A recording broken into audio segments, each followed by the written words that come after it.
Good afternoon, everyone, and welcome. My name is Callum Monk, Director of Insight at the BRC, and we are joined today by two retail leaders to discuss the timely topics of collaboration and strategic partnerships, and how these can help businesses utilize their resources to rejuvenate their offering in a high street setting. The key takeaways for this session will be a snapshot of how the recovery is going from a physical retail perspective, examples of how collaborative partnerships can revive bricks and mortar, and insight into how intelligent lockers can enable click and collect concessions and expand network reach.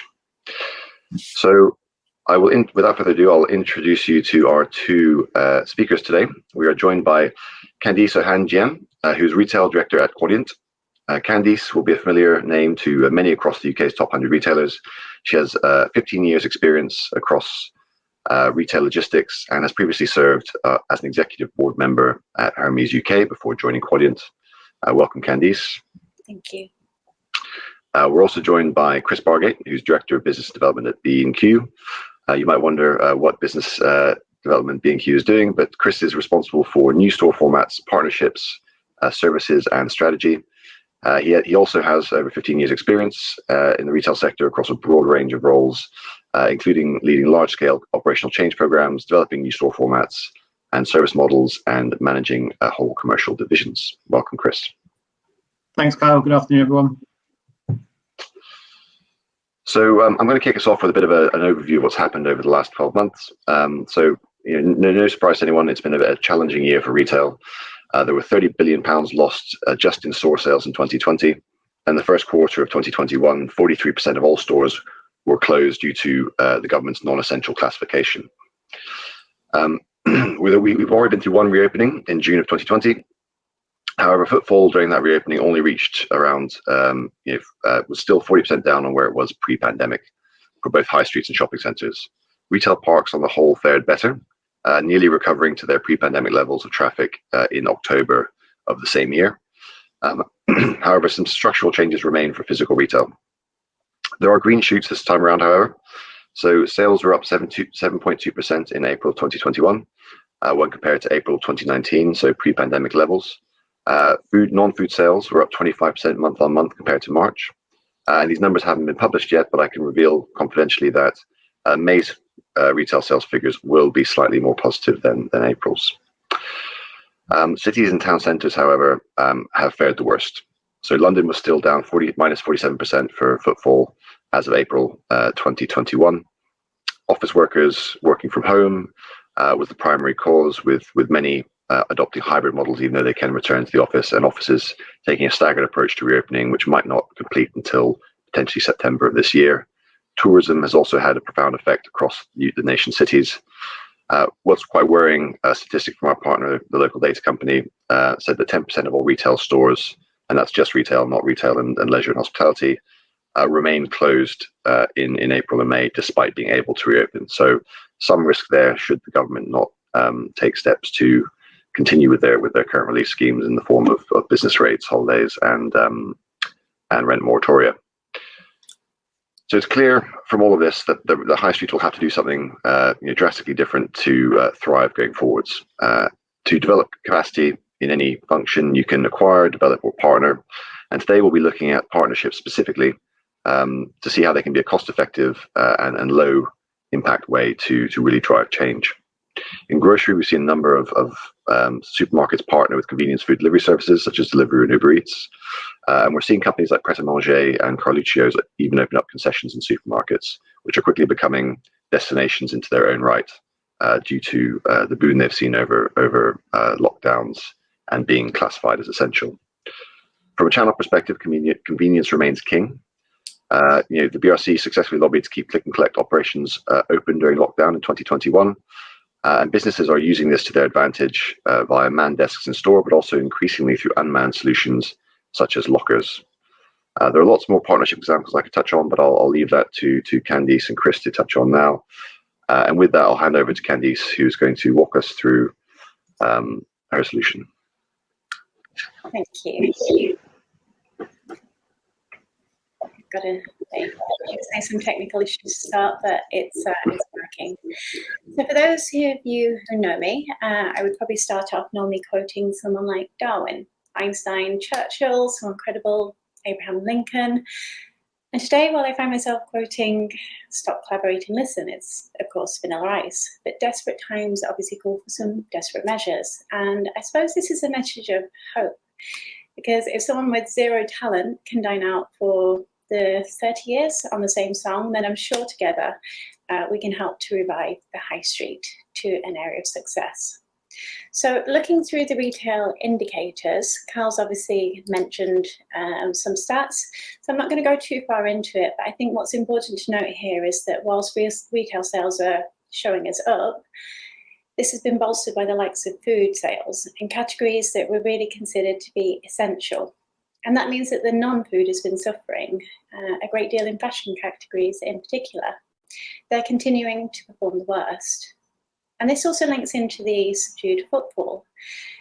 When you drill down, as Carl mentioned, it's the high street, it's the city centres, it's the shopping centres that are really being worst hit.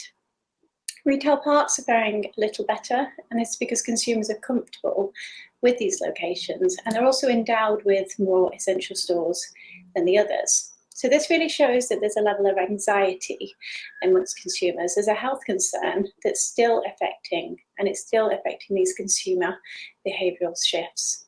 So really, if you break essential, non-essential down, you need two solutions.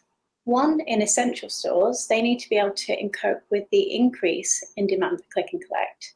This consumer shift, we want that in-store behaviour to continue. We need to make the stores work. But if 79% of consumers are not prepared to wait in queues for longer than 5 minutes, we need to make sure that that in-store experience is more appealing.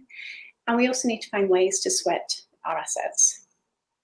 The second one is for these ones that are suffering. We need to help them to attract that footfall back into the high street, into bricks and mortars that are still suffering, although the lockdown restrictions are easy. So to me, what we do is we get rid of essential and non-essential. I think there's no such thing nowadays as an essential shop. Every shop is essential to us. It's essential to the livelihoods of the people who work there, to the economy. Retail is one of the largest employers. So it's not just the shop workers, it's the window cleaners, it's the electricians. The list could go on of the impact that this will cause and the shockwave that it would send through the country. And we really don't have to imagine a world where there isn't a high street. We've just been through that. We've just seen it through the pandemic. So what we need to do is work together, find ways, be creative, and find these ways to revive the high street. So to do that, obviously we need to understand what consumers want. And these are the EY Consumer Index priorities post-COVID: experience, health, affordability, and a large part of planet and society. So in short, we need to provide an in-store experience that's not only exciting, but one that's safe, one that shows that we care, not just about our customer, but increasingly so also the planet. Customer, as we know, is king. We need to give them the choice, the convenience, and the control to really interact with our brand in the way that they want, so that they keep coming back for more. Now, this to me makes the old 4 Ps of retail and marketing a little bit irrelevant. The world has moved on, and so have they. So what we see here is the 4 Ps that have been remastered. We're now looking at things like partnerships, proposition, personalization, and purpose. So what I'm going to do is kind of just take each one of these sections and show how partnerships and collaboration can really be key. So looking at partnerships first of all, and collaborations with complementary brands, we can see that really there are so many partnerships that are already occurring. There's partnerships with brands like Apple, who basically, they didn't even want their product to be compatible with anything else, but they have collaborations with the like of Nike. It's a complementary brand and it works to achieve their purpose. If you think about Costa, the king of collaboration, I think the only place I haven't seen a Costa is probably inside a Starbucks. They really are utilising what they have. If we look at department stores, what we see is they understand the need to make something experiential. You're not going to pop to the shop. This is almost your day out. Partners are being used in store to enable this. You can meet friends for a coffee. you can go shopping, you can have lunch, you can get your nails done. And it's brands like John Lewis and Next that are highlighted there that really utilize these partnerships effectively to give that choice and to provide that experience. And I think it's really the shops that were classed as COVID essential shops that have distinctively navigated their way through. You have Aldi, Deliveroo, Sainsbury's, Argos, Asda with B&Q concessions, B&Q with speedy service concessions. The list goes on, but I'm going to leave that to Chris because we are lucky enough to have him on here today. So I'll let him talk about what B&Q have done to date. So if I move on to proposition, this is how we start to reinvent the high street. So I wanted to talk about a couple of partnerships that Quadient has. So Quadient has partnered retailers for years in automation and business related solutions. However, right now we are focusing on how we help retail across the globe. One of our most successful partnerships is with Lowe's. Now Lowe's, if you don't know them, are one of North America's most loved home improvement brands. And what it shows is they really care. Their mantra was, do the right thing by your customer. For them to do the right thing, they needed to provide a contactless solution. They needed to provide a safe place for their consumers to really come and pick up their goods and services. What they also did is they created an efficient solution through lockers, which shifted their staff from a task-based sales activity all the way back to the sales-based activity. So when their consumers came into store, what they were essentially doing is they were being greeted if they wanted to be and given the expert advice when needed. And at the same time, they were able to go into store without interaction and pick up if they required. So as a result, they've increased their customer satisfaction. And as a further result, they've rolled out to 1,700 of their stores. They're now rolling out through Canada, and we're looking at developing new propositions for them. So that's a partnership that we are obviously very proud of. We also have a partnership with Decathlon. Now, Decathlon are sports people first, the world's largest sports goods retailer second. And that really does show. Decathlon clients don't want to be in a queue. These are active people. They want to be climbing a mountain. They don't really want to be inside a shop. So Decathlon have effectively created efficiency in stores that mean that their average time and their average waiting time goes down.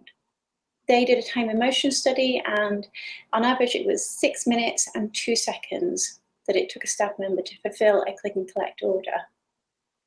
If you look at a locker, it takes about 7 seconds to load. It also takes the consumer about 7 seconds to retrieve a parcel. So this really has optimized in store. It's given the Decathlon customers the choice, convenience, and control they want. And as a result, they don't just come in and click and collect. 33% of those consumers actually come in store, and there's additional spend. In Europe, it's about 45 euros on average. So this is really a good way to also bring footfall into store, but increase the average spend. Those were retailers that obviously don't mind us sharing that detail with you. What we're also doing is we're looking at working with UK retailers on enabling concessions, because this seems to be a key topic in the arena. So we're looking at how we enable complementary brands into stores. We're also looking at how we bring e-com pure players into the high street through a locker concession. It's really helping those high street brands to benefit from the e-com success that has obviously been created. And then we're looking at people with groups where they have parts of the groups that may be suffering. We're looking at how we can cross-pollinate those brands through locker concessions to really maximise any part of the group that is having success and uplift the areas that aren't. And if you think of a store that may be failing, what they're doing is they're then looking to partner with their suppliers. They're looking at sponsorship for these lockers, and in return, the partnership gives them in-store advertising. So once again, this is kind of a circle, and it's really healthy to see what's happening in the UK arena. So next, this is probably one of my favorites. This is personalization, and personalization is really a way that you forge that relationship with your consumer. You can make it exciting, but most importantly, you have to make it about them. Now, we did a new product launch with Adidas, and they really wanted to create some hype around that product. And I'll just show you a video of how they did it. I think it goes, is the video going to play?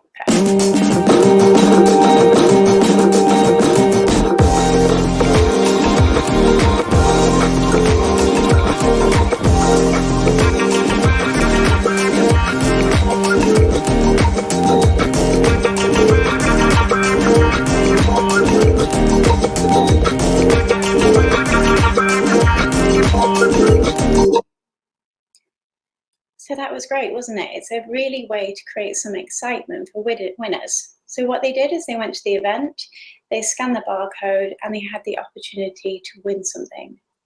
So why can't we take an idea like this and create it in store? As your consumers are walking through the door, if they have your app downloaded, and it's a great way to get those consumer downloads, get them to scan a barcode. Quite often you'll have the details of their sizes, preferences, etc. And what you can do is really reward them for being in store. You can show them their business is valued, and you can make them feel special by having prizes in lockers. You could get a partner to contribute samples and to put them in lockers as the prizes. There's a whole host of things that if you really start to think creatively and think outside the box, you can really create something that makes an experience and forges that kind of brand excitement between you and your consumer. So if anybody who's listening has any more ideas like this, I'm always open to hearing about them and obviously seeing if we can make them happen.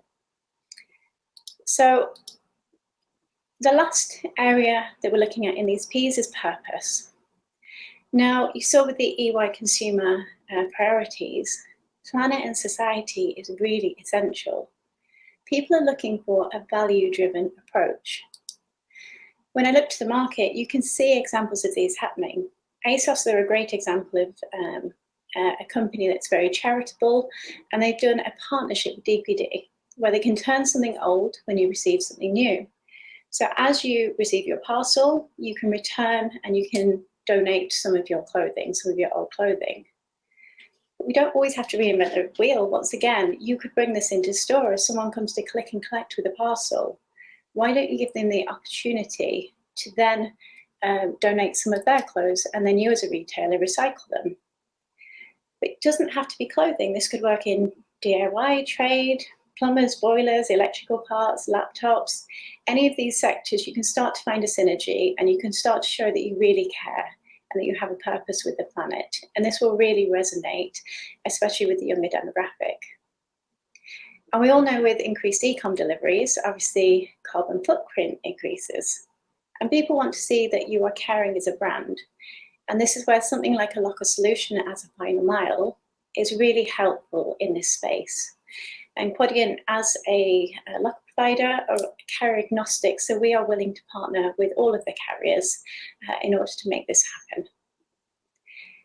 Then lastly, you have sustainability. A lot of stores are needing to downsize, so they're really needing to optimize the space that's in there. So we're working with these stores. We have 3 various solutions of sizes and modules to really help them to maximize the space they have and to really help them to bring that footfall in and to make the store, whatever format they decide, a success. So going back to Vanilla Ice, what I would say is, as a principle, we need to stop doing what we've always done. The world has changed, times have changed, retail has changed, and we need to do something different. And that different seems to be collaboration with partners, but partners that share the same values, partners that want the same goals and the success.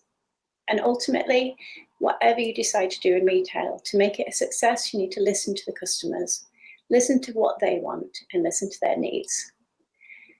But I could not end on a Vanilla Ice quote, so I brought in an African proverb which says, "Alone faster, together further." And I genuinely believe with the economic condition at the moment, these partnerships are the way to go further. Thank you. Great, thank you very much, Candice. Good afternoon, everybody. I'm Chris, and delighted to have some time with you this afternoon to talk about some of the things we're doing in B&Q in the space of strategic partnerships. I'm going to touch on 3 areas of our business where we're developing new customer propositions, and they're all underpinned by a degree of partnership and collaboration. So let's start by having a look at our click and collect business. And this is a business that for us has changed enormously over the last 18 months. We've more than doubled our e-commerce business, and we're now picking over 80% of our digital orders from our stores.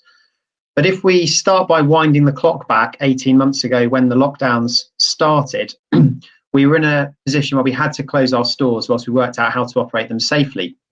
And at that point in our journey, we chose to operate a car park contactless click and collect model, which was fantastic for customers, and we saw some really strong demand, but it was incredibly challenging operationally to service, and a real challenge for our in-store colleagues.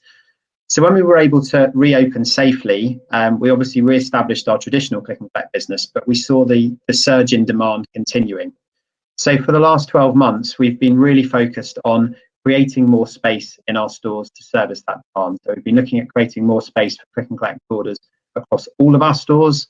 And in our larger stores, we've also been creating dedicated desk space for customers to navigate more easily to collect their orders, and for our colleagues to have a better working environment in to service those orders. And you can see an example of one of those in the picture on the right-hand side on this slide. So that's really been our core focus. But in addition to that, we've been testing some new ideas. And you've heard Candice already talk about potential for lockers. And we definitely see them as something that could play a part in our future. We're currently testing lockers in 4 B&Q stores, and we're getting some really interesting results. I think the biggest challenge for us as a business is the diversity of our product range. So home improvement's a very broad sector. We sell everything from nails, bolts and screws at one end up to things like garden furniture sets at the other.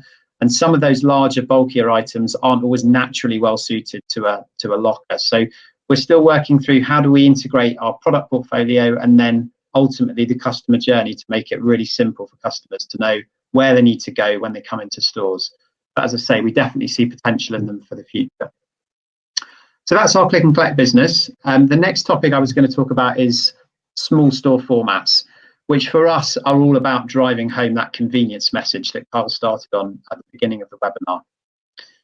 We're very fortunate in B&Q in that we've got 300 stores across the UK, so we've got very strong national coverage, but we've got some key target urban markets, most notably London, where we've got the opportunity to get a little bit closer to our customers. And the way that we're doing that is through testing a number of different small store formats. We've got 3 models in test across the UK at the moment. We're testing in retail parks, we're testing on high streets, and we're testing in supermarkets. And we've got 10 stores open in total, and we're planning to extend those tests later in the year. So on the topic of partnerships, if I touch on our partnership with Asda, we currently have grocery concessions open in 4 Asda stores.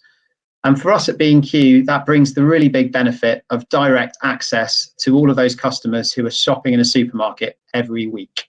So really strong footfall there that we believe we can leverage. And on the other side of the equation for Asda, it's allowing them to strengthen their overall customer proposition by bringing in new services and new brands that make Asda a more appealing place to shop grocery customers. And the whole thing comes together to offer all the consumers ultimate convenience in that they can complete more than one shopping mission on their trip to the supermarket. So we're really excited about the potential of the partnership. For us, the biggest challenge with these small store formats is space. So our Asda concessions are around 250 square metres, and our largest small store formats are around 1,000 square metres. And for a business that's been conventionally and traditionally big box, that brings really unique challenges with it. So our big job internally at the moment is working out how do we build the perfect convenience offer for home improvement. And as we open these tests and we try different things, we're learning a lot about what consumers expect from convenience in a home improvement setting. One of the things we've learned very quickly is the importance of extended range and digital capability in these smaller stores. So we just recently launched a next day click and collect service that allows customers in these environments to collect over 20,000 products from the stores the following day. And that means that some of the parts of our range, like garden furniture sets, which we touched on earlier, which we're not able to range permanently in these stores, we are able to give customers the opportunity to pick up next day. And that's something we've seen offering great appeal to them. So those are our small store formats, all about driving convenience. The third area I wanted to touch on was services. And I think when we talk about revitalising stores, I think we believe that services can play a really big role in strengthening our overall proposition to customers. And we definitely see partnerships as a key way of taking new service solutions to market. So I'm going to talk through three things we're doing in the services space. Starting on the left-hand side, you can see an image of one of our new design studios, which we're testing in 3 of our stores. And we've built these in response to a fairly common consumer challenge in home improvement, where they struggle to visualise the end result of their project. So I'm sure many of you have undertaken home improvement tasks in the past, and trying to work out what it's going to look like at the end, or what you're trying to create at the end, is often a challenge. So what we've done in this case is we've pulled together a whole bunch of samples from our interior ranges, so things like paint, wallpaper, flooring, tiling and lighting, and we've paired them up with a brand new role in stores. So we call them interior advisors, and these are colleagues who are trained and traditionally have a background in design and are able to work with customers to help them achieve the look they're after by creating mood boards, and then ultimately helping to put together a product list at the end so they can purchase everything they need to create the look they're after.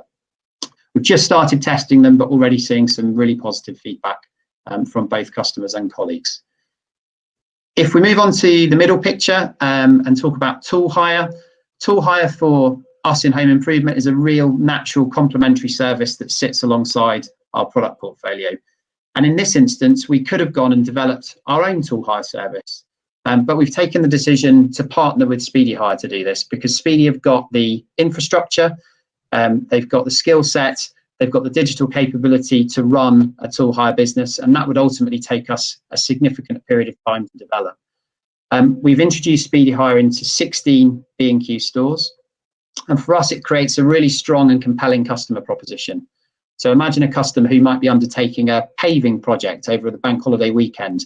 They can now come to B&Q, buy all the products they need, and because of our collaboration with Speedy Hire, they can also hire the compactor plate that they'll need to finish the job. So we're offering them everything they need under one roof. So for B&Q, it's a really attractive proposition in that it's firstly releasing some pressure on space in our larger stores, but it's also strengthening our overall customer offer. And for Speedy Hire, it's giving them access to a new customer segment with all of the thousands of B&Q customers who maybe wouldn't conventionally recognise or shop with a Speedy Hire brand. So that's tool hire.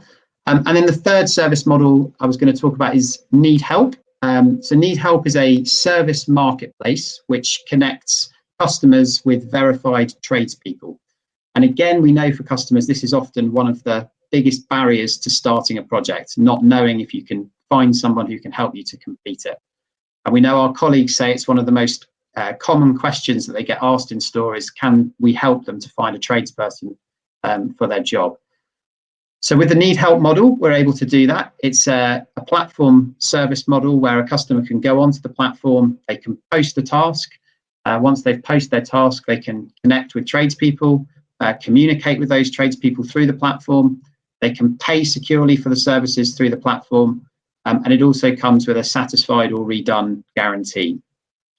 We're testing Need Help in over 80 of our stores at the moment. We're focusing it on certain categories, so on painting categories and flooring and tiling, but we see opportunity elsewhere across the store as well. It's early days, but again, plenty of positive feedback from customers. So those are a few examples of service developments that we're working on with partners to improve our overall offer. I think just to summarise on partnerships, I think for me, I see 3 big reasons why partnerships are interesting for retail. The first of those is speed to market. So in all of the instances where we're working with partners, we're able to take solutions to market far quicker than if we were able to develop them ourselves. The second, which I think is connected, is the experience that partners bring in their field of expertise. So I think it's easy sometimes for businesses to think they can build things themselves, but by working with partners, you get the benefit of somebody who's got years of experience and skills in building whatever their business speciality is. And the third reason I think partnerships are interesting is because they create value. They create value for customers and they create value for both sides of the partnership. And I don't always think that value creation is the same on both sides of the equation. So I think quite often, and certainly in the instances where we're working with partners, the questions we might be looking to answer from the partnership are different from the questions our partner might be looking to answer. So in the Speedy Hire example, I think Speedy wants to get access to a retail consumer base, which they can achieve through B&Q, whereas for us, it's about offering a much broader customer proposition and a new service to our customers. So not always the same question, but actually the answer creates mutual value. So I think partnerships are going to be increasingly important in retail in the coming years, and we're certainly starting to see the benefits from some of what we're doing at the moment. So I hope you found that useful. I'm now going to hand back to Kyle, who's going to facilitate the Q&A, and very happy to take any questions.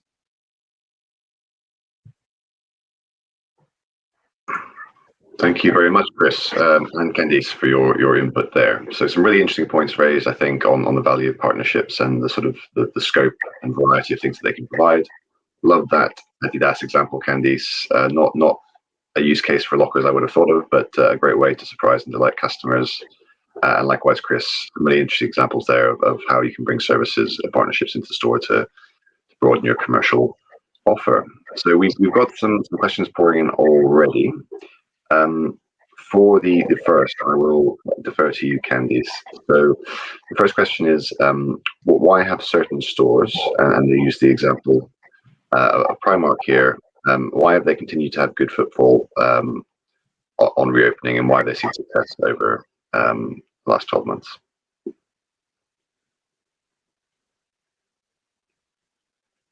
I think I've unmuted Candice.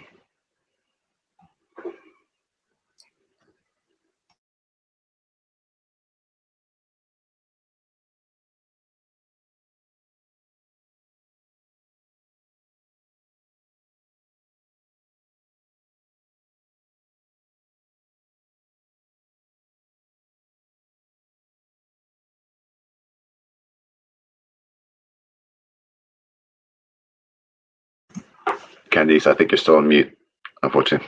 Can you hear me now? There we go. Yes, we can, yes. Okay. So I'll just try and remember what I said, but when you think of Primark, you can't get Primark online. They don't have an online offering. So of course there's a pent-up demand to get back into store, but they also understand their customer intrinsically. You know, they've got the right product, price point, but their product positioning and the partnerships they have already were in place before, obviously, the pandemic. The price point is low, so paying for delivery doesn't overly make sense, but the experiential additions they have, like nail bars, coffee shops, all of these are in place. So they understand who their consumer is, they've listened to them, and they've given them what they need. Thank you, Candice. And Chris, potentially one for you. So the pandemic's been a huge shock to all businesses, but you know, what's it changed in terms of your business plan and how you've gone about delivering it? So yeah, interesting question, Carl. I think fundamentally the pandemic hasn't changed our business plan, but it's absolutely accelerated it. So it's forced us to think about things that we probably had on a roadmap for 2024, but do them in 2020. So I think the best example of that would be the way in which we've changed our fulfillment model. So that surge in demand for e-commerce has meant we've had to pivot our stores and start to dual operate them as mini fulfillment centres. We're doing that now in over 50 shops. I think that's one example of probably the biggest pull forward. I think some of the other areas, we've obviously seen strong demand in our sector throughout the pandemic, and I think that's increasingly true in the younger population. So I think a lot of younger consumers have taken up DIY in the last 12 months, and that's brought some opportunities for us. And I talked earlier about some of the work we're doing on the small stores. I think we see typically younger generations being more likely to live in urban markets. So actually some of these smaller stores are more accessible for them. So actually it's pulled forward some of the thinking in that space and probably moved some of those tests into reality quicker than perhaps we would have planned. So I think I wouldn't say there's been a huge shift. Our number one focus for the last 12 months has been trading safely.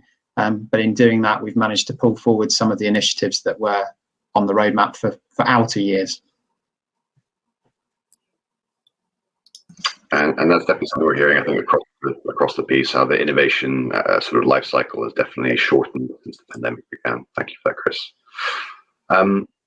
And I guess what for you, Candice, around collaboration and sort of what you and your partners would define as criteria for success? Yeah, I think if you're looking to have a partnership, then you need to make it definite and make it fair.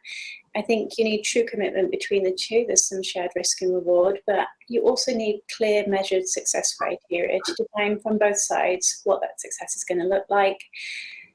I would say comparable reputations. Obviously, there's a cross-pollination of customers here, so you want a brand that represents your brand in a good way. And I think above all, in any relationship, there has to be that transparency and trust between the two partnerships. Candice, there's a very specific question for you, Chris, from Rick, who says, does having a tool rental service in-house not undermine your sort of core retail offering to some extent, and how have you mitigated that? Yeah, it's an interesting question. I think the most important thing with consumers is to give them choice, right? And I think ultimately, if you don't give them choice, they'll find choice elsewhere. So for us, actually, we think tool hire is really complementary to our offer, because we know that customers are increasingly conscious of impacts on the planet. They're increasingly conscious of space in their homes. So for many consumers, they won't want to purchase some of the larger tools that maybe they only need to use once to do a project. So we believe that actually it's complementary to our product range. Typically, the sorts of things we see being hired are those slightly bigger tools that maybe we wouldn't have within our assortment. But even where there is some overlap, I think that giving customers choice in the space is hugely important. So I don't think it's conflicting with our core business. Also, thank you, Chris.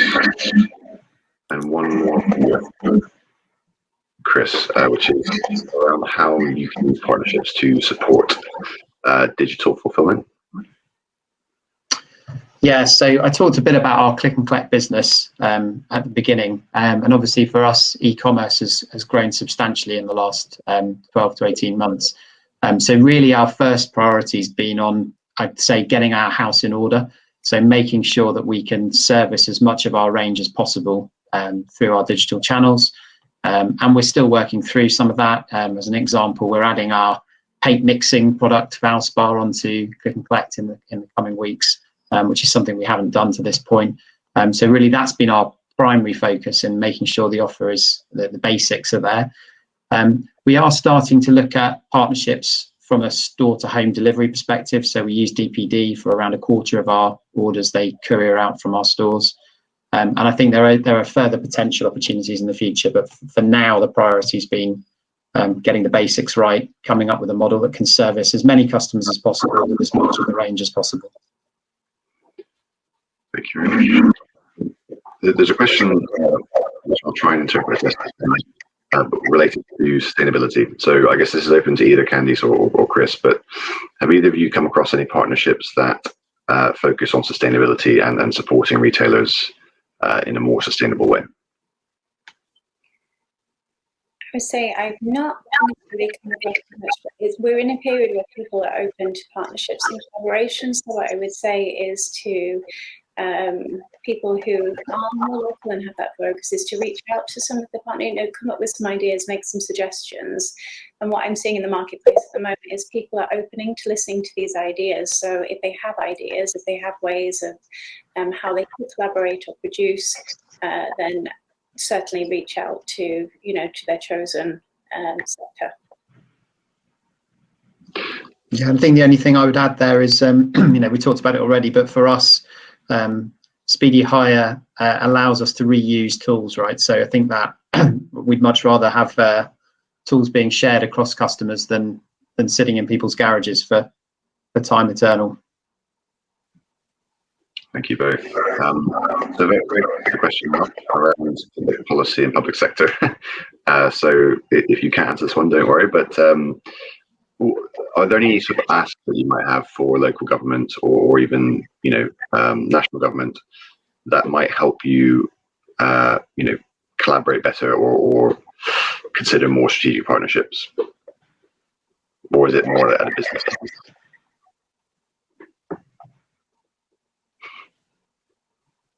I'm looking at Chris.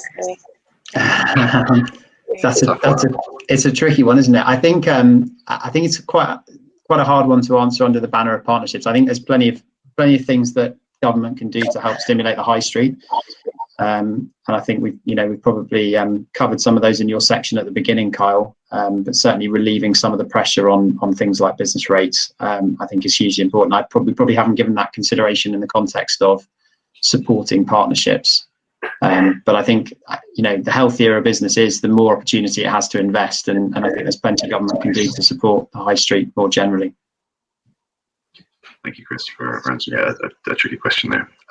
Okay, I think that's it for our Q&A section. So thank you very much to Candice and Chris for joining us today. The contact details are available here should you have any follow-up on any of the questions raised today. Obviously, if you want any more statistics on the retail sector, as were covered at the beginning of the presentation, you can reach out to me or go to the Insight Hub on the BRC website. Thank you very much to Quadient for partnering with us in the spirit of partnerships on this webinar, and hopefully see you all at the next. Thank you. Thanks a lot. Take care, guys.